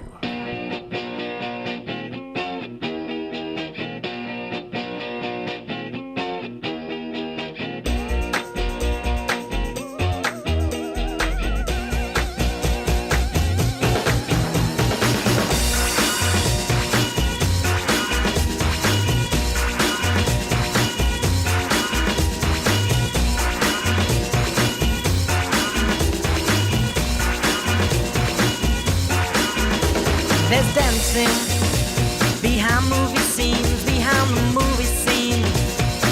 Sadirani, she's the one that keeps the dream alive. From the morning past the evening to the end of the light.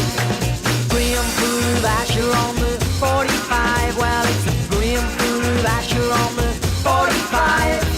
Grim food Asher on the 45. Well, it's a grim food Asher on the 45. And dancing behind movie scenes, behind those movie screens. Asher Bosley, she's the one that keeps the dream alive. From the morning past the evening to the end of the light.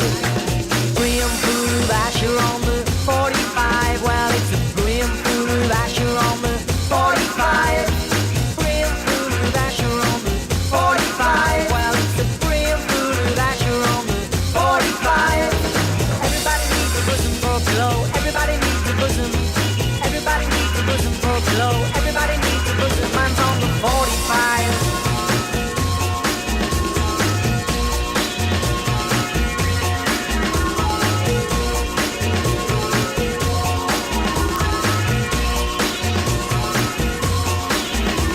And singing, illuminate the main streets and the cinema aisles.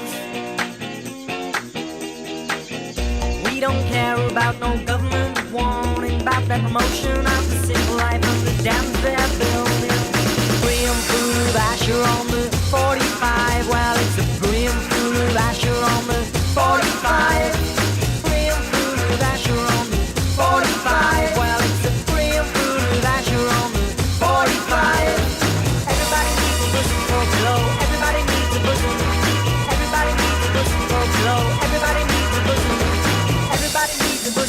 pillow. Everybody needs a bosom. Everybody needs a bosom for a pillow. Everybody needs a bosom. Everybody needs a bosom for a pillow. Everybody needs a bosom. I'm on the 45.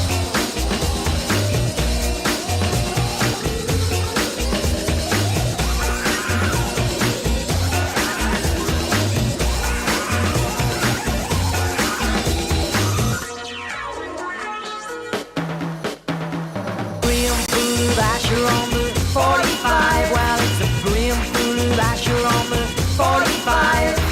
Brim full of Asher on the 45. Well, it's a brim full of Asher on the 45. Everybody needs a bosom for a pillow. Everybody needs a bosom. Everybody needs a bosom for a pillow. Everybody needs a bosom. Everybody needs a bosom for a pillow. Everybody needs a bosom. Everybody needs a bosom for a pillow. Everybody needs a bosom. And dancing and singing and dancing and singing and dancing and singing and dancing and dancing and dancing and dancing and dancing and dancing and dancing and dancing and dancing. I'm on the RPM. Yeah, that, of course, is Corner Shop, brimful of Asher. Haven't heard that one in a while. Yeah, woof. Good. But it's been quite a show. Hasn't it? Hasn't it? Full steam ahead. Love it. A rough and Love tumble roller coaster of Yeah, guests. man. Yeah, and we got some lovely people in the house as well. The most amazing Damien, and doing the YouTube. We're up on YouTube, guys and girls. No, of course we are. We're always up on the most YouTube. amazing Eleni, and we have a new member of the team today, training up. Maya, maybe we'll Maya, get her on yeah. the mic one day. Yeah, definitely. over If she the course hangs of the around, next few if weeks. she can put up with us all for long enough. Yeah. Yeah, man, brilliant. And of course we've got Gracie in the house. Always got Gracie in the house.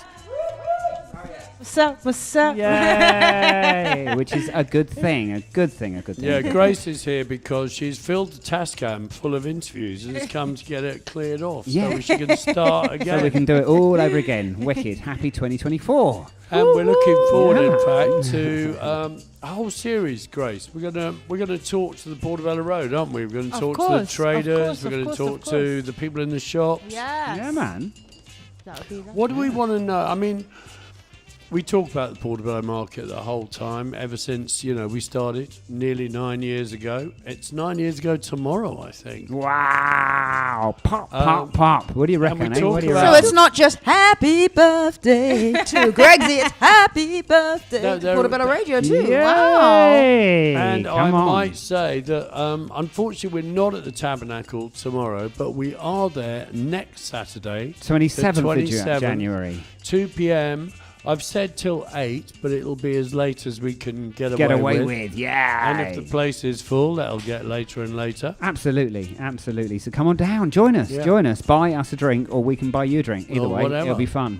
Anyway, Grace, we've talked a lot about the Portobello. I mean, you were brought up just off the Portobello. Of course. What is it? What do you want to know about the Portobello? Is it the past, the present, or the future? More of the past, and obviously the present as well. I just want to know what's people's, thoughts about Portobello and what they love about Portobello. Yeah. Oh, Right. yeah. So if you got Grace bouncing up to you and asking you what your favourite Portobello memory is, what your hopes for the future are, or indeed what you're doing here, don't be surprised. Just give a straight answer. Hey. Look it. Get look it on it. camera. Come round here, Stephen. Yeah, on that camera. On Elaine, that camera is now. this Oh, on the all right. camera? Come on. Brilliant. Happy So birthday basically, to Stephen Howe is very Happy kindly birthday arrived with a to cake ya. and 3 Happy candles. birthday. Are you 4 4 candles. today, Gregsy? Yay. I've got 4 You're candles. 4 years old today. Yeah. Can someone take a photograph of me, please? Oh, hell yeah. Oh, yay. It's that as well. Yay. It's your birthday. We gon' Party like it's your birthday. Go, it's your birthday. Go, it's your birthday. Go, it's your birthday. We gon' party like it's your birthday. Go, it's your birthday. Go, it's your birthday. Go, it's your birthday. We gon' party like it's your birthday. Go, it's your birthday. Go, it's your birthday. Go, it's your birthday. Yeah, Greg, it's your birthday. What have you been doing on your birthday, Greg? I just made a wish, blew out the candles.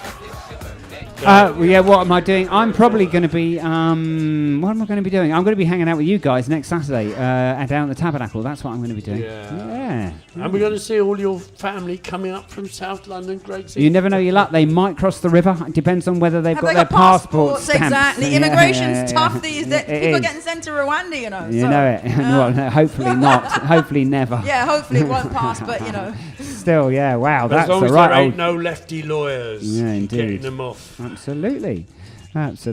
Oh, wicked. Absolutely wicked. So, we got some great things coming up in this coming week on Portobello Radio, let alone throughout the course of January and February.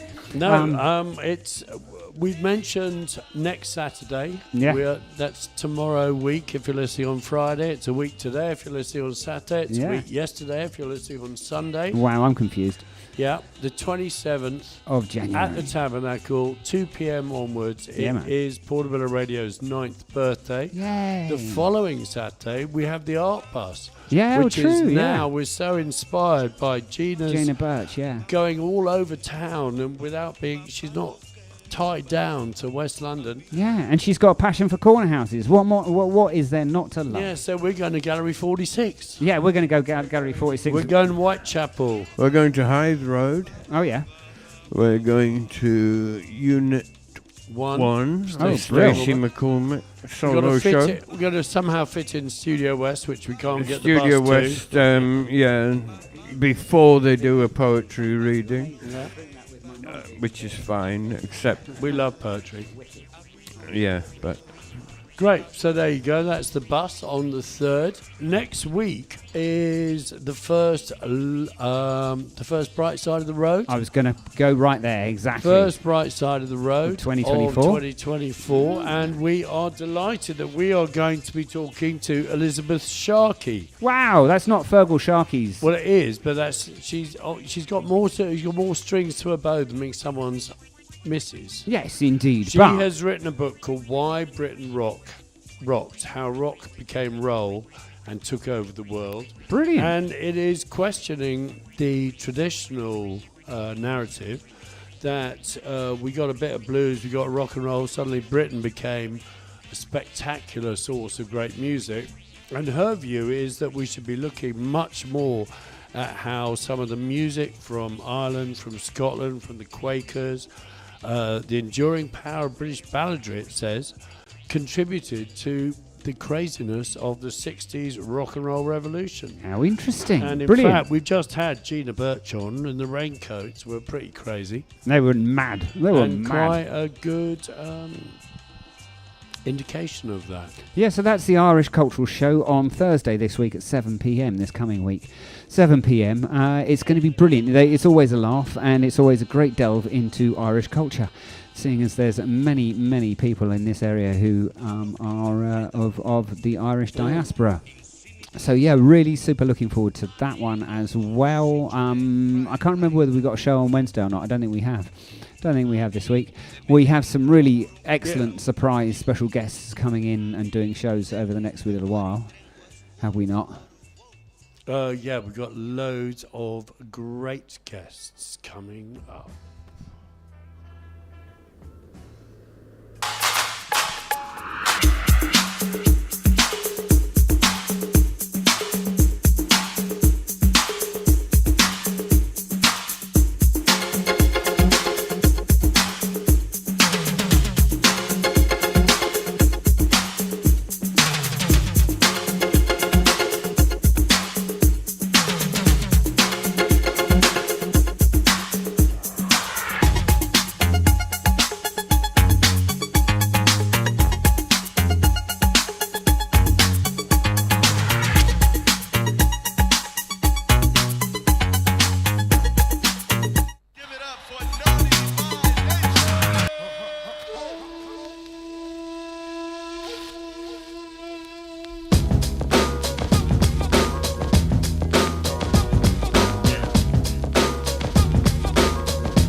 Yeah, that of course is Naughty by Nature. Sorry about hip hop, bebop. I wanted to play that because I read an erudite article by Greg Wilson only this morning, and that song, Hip Hop Don't Stop Bebop by Man Parrish, is of course the very, very first mention of hip hop in a song title. And in fact, he posted... I didn't know. He posted a chart from 40 years ago, 1984, the beginning of 1984, just before he gave up DJing.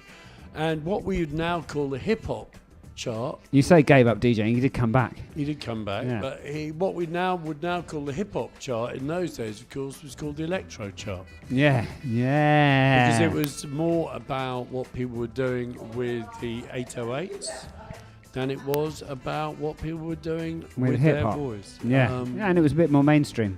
Oh wow, more pressies. Thank you. Anyway, that was Puff. Puff's just walked in. He's just walked in. He's DJing He's tonight. yeah. If it's Friday for you, if you're listening live, he's on at Bar Love. Bar Love. What time, Puff? 8 o'clock. Yeah. What are you gonna play, man? Variety, a little bit of house, a little bit of reggae, soul, dance music. Whatever the punters like. Whatever fixes there. Yeah. So there you go. You could be there. You could influence the playlist just by dancing to this and not dancing to that. It's all about the audience. It is. It is. Ping us messages on Soch and on the WhatsApp. Because we love it. We absolutely love it. We love all suggestions. They're all good fun. So All good fun. I have been so focused on our two events. In case you missed them, anyone, that is Saturday week, the 27th, live at the Tab for our birthday party. That's And gonna be a laugh. a late Greg's birthday. Yeah. And then the third is the Art Bus. Brilliant. Leaving the Muse at midday on the 3rd of February. That's the 269 Portobello Road. And also, I've been a bit Ms. I've had an abscess in my tooth for the last 4 days. I'm now on antibiotics. Oh, you're not going to do it the natural way with clove oil then? Yeah, exactly. If you saw the size of this abscess, I don't want to look in your mouth that closely, mate. That's somebody else's job. Yeah. yeah, it's all grim. Still, the other thing that hurts is, I do think dentists should be free. I mean, They were when we were young, Piers. Yeah, it's because we were under 18, wasn't it? No. I mean, dental treatment you only had to pay if you weren't. I mean, well, you got it free as a student, you got it free as a child, and I think if you were on a low income or something at one point, or if you weren't working, you got it for free as well. I think you still get it free if you. There's an NHS. If you're on not. UC, you get it free. No. There's Really? actually there's now an actual a basic price on the NHS. I remember doing this work. I don't think. Well, maybe somebody correct me. I don't think it's free anymore at all. People. Yeah. Is there any free? I think the only time you ever get it free is if in an emergency and you go to the dental hospital, but 9 out of 10 times they send you away and send you back to a dentist. Well, funny enough, the Daily Mirror, which is a once great but now failing newspaper, has launched a campaign only this morning because they say that 100,000 kids in the last year or so have had to go to A&E to have teeth removed because either people can't afford to go to the dentist, and I can tell you it's £28.50 to go for a basic checkup, wasn't it? Or an emergency session.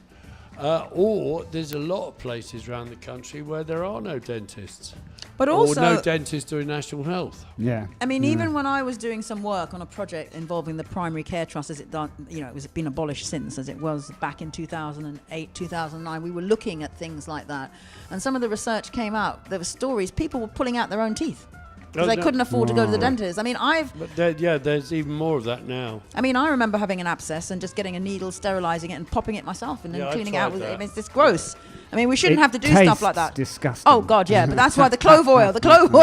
But I mean, that's the point. What you're saying is, because it's so expensive now, more people are going to end up actually harming themselves. It would be better to make it free. The other thing is, as we're beginning to learn, all your entire health is connected.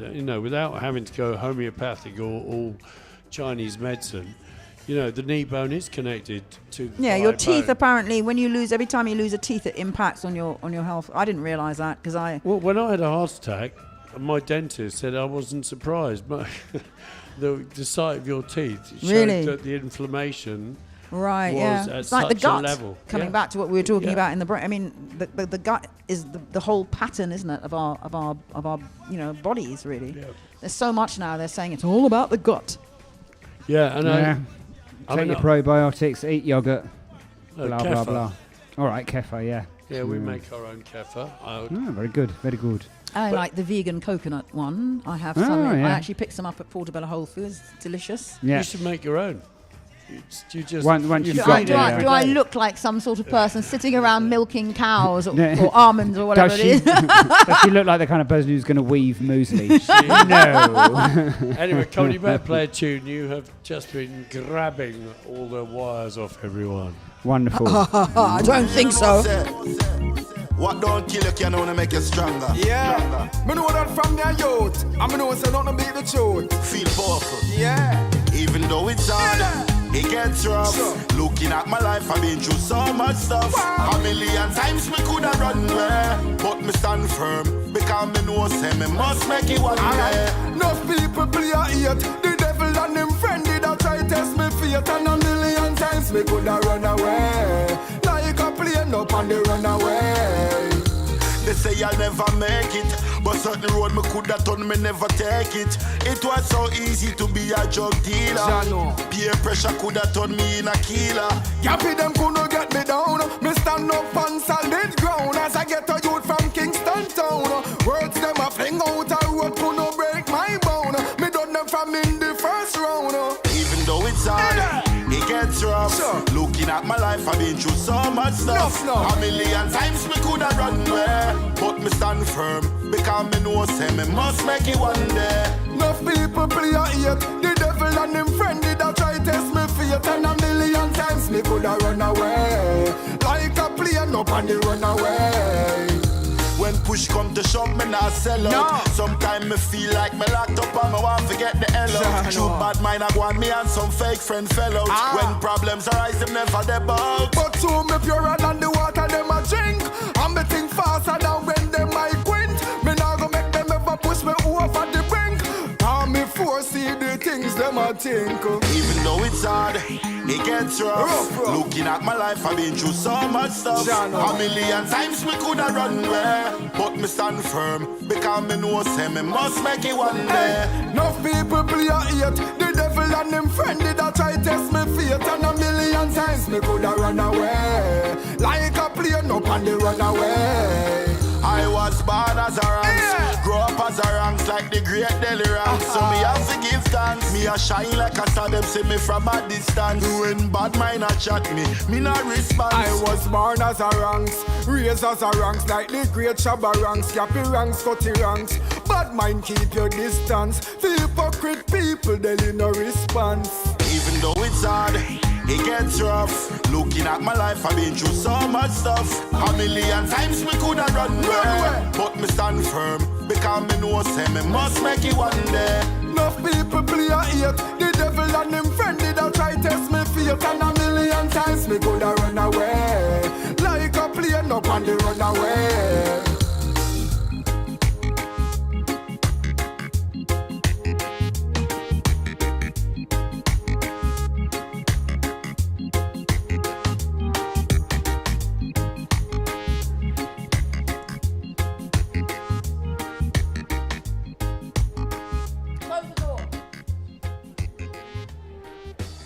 Close the door. That was, of course, Gappy Ranks and Deli Ranks. Yeah, close that. Could have run away. Close but that door. Close now. that door, Howie. Close that door. In other news. In other news, now the door is closed. In other now news, the door is closed. We're into the last 10 minutes of this glorious show. It's been such fun. We've had a ripping good laugh, and we've interviewed some marvellous people about some fantastic artwork. It's all very creative. It's an art special. Yeah. We've got various things going on over the weekend. Obviously, we run DJs on Saturday and Sunday Not between half. 2 And third weekend of the month is a house special, Yeah, so man. that goes till 9 or 10 o'clock, doesn't it? I think you're absolutely right. This week it is packing a punch. It's really packing a It punch. starts with Janice V at 2. Yeah. Janice V, who Joe, she was on Kiss, she was on Radio 1, but she thought, where does she really want to spend her radio days? She came back to West, man, which is kind of where she lives. It's her hood. It's her manoir. And she does a show called Second Generation, where I'm not sure what she's doing this weekend, but it's Second Generation. She's a second generation Londoner of Asian origin. Mauritian. Is it Mauritian? I'm pretty certain. Right, Yeah. Indian Ocean origin. Yeah. And she plays tunes that some of the tunes directly feed back into that whole thing of being second generation. Yeah. You could say that all kind of things like British house music are all dependent on second generation Brits. But Yeah. that's probably above my pay grade. Anyway, she does a great show. She has a half-hour mega mix at the end of it. Yeah. Quite often has an interview with like the lady who does WKT, the yoga and well-being sessions. She's that lovely gentleman who was a fashion designer last month. Yeah, His no, name absolutely. escapes me. Absolutely. And I've got a funny feeling she is visiting the warehouse parties of the late 80s in this next show. I seem to remember her saying last month that was what she was going to do. That's what's come to mind. I might be talking out of my bottom. Who knows? Who knows? So Janice V at 2 o'clock, both Saturday and Sunday, 2 p.m. in the afternoon, 1400 hours. Wonderful. What's on at 3? I got a blank bit in my diary. Yeah, we don't know yet. Ah, And at 4 magical o'clock DJ. was going to be a show, but unfortunately we were unable to record it this afternoon because I couldn't get into the studio for various miscommunication reasons. I love how that, yeah. All right, cool. Yeah, brilliant. So brilliant. So that's something sadly, to look forward to. that is something to look forward to. So yeah, At there's 5 another o'clock, magic DJ coming we got on at 4. Chris Sullivan. Chris Sullivan, yay, man. At 6 o'clock, we've got Sarah Walcott. Yay, Miss Sarah, Miss Walcott's detention. It's going to be good fun, so behave yourselves. At 7, we go into our regular Nice House on Portobello Radio, House on Portobello Portobello. Road, Yeah, man. just Portobello actually. Yeah, man. Fill in the blanks. Absolutely. Sam T. Richardson is kicking that one off, and he's got a blaster, an absolute blaster. He actually went deaf. His last show, he'd apologised if it was a bit weird for some of you, but he had actually gone deaf. He did a bit of Mutton Jeff, yeah. He still poor does chap. show, so he's a pro. He is an definitely a effing pro. Definitely a pro. After Sam, it's the most wonderful PJ who has put together another spectacular set. I You was were there with him last night, recording that one up, and it was wow. It's a real banger. It's a real. Well, no, in fact, I'm not allowed to use that expression when it comes to PJ. No, he's told his me. friends have rung in to complain. Yeah, absolutely.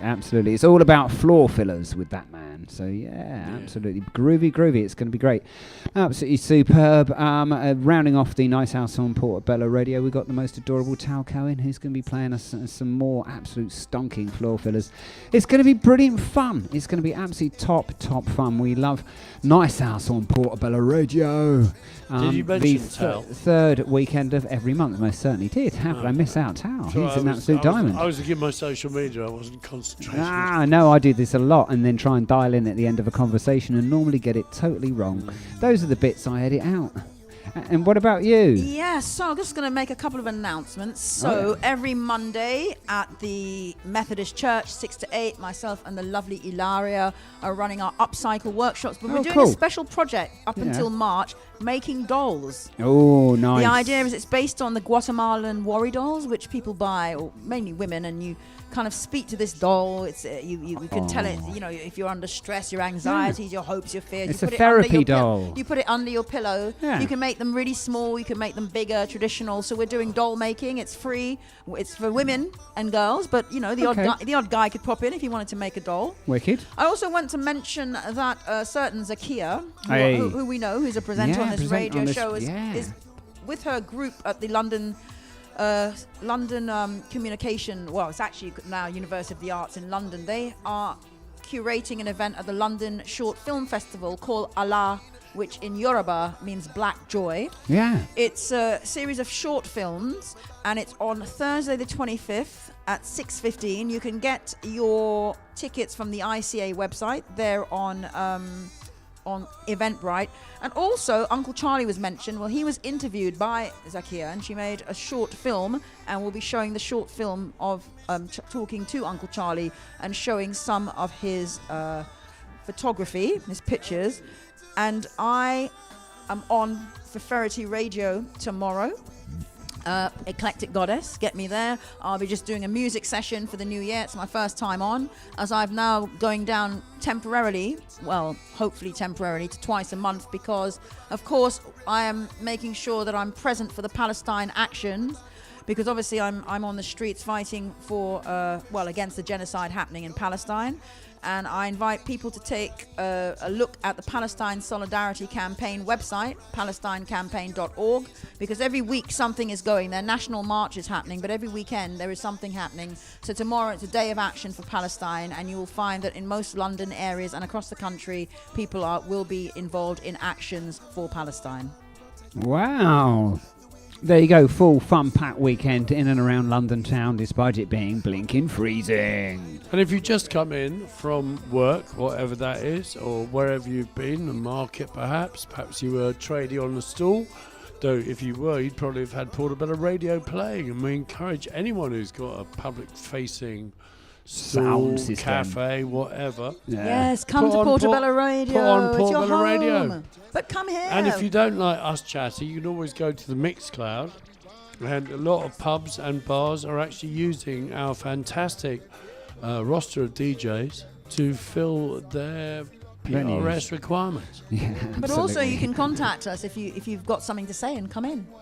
Come True on. that. True that. Be a guest. Absolutely, be a guest. You can actually be on Portobello Radio. Wow. This show is on again tomorrow at midday. That's Saturday at midday. It's on Sunday at 10 a.m. and at 12 midday on Sunday. Sunday, we're rerunning Flipside's London Fred Radio, for Moral interview. If you don't know who Fred for Moral was, he was associated with the Situationists in Powys Square in the late 60s.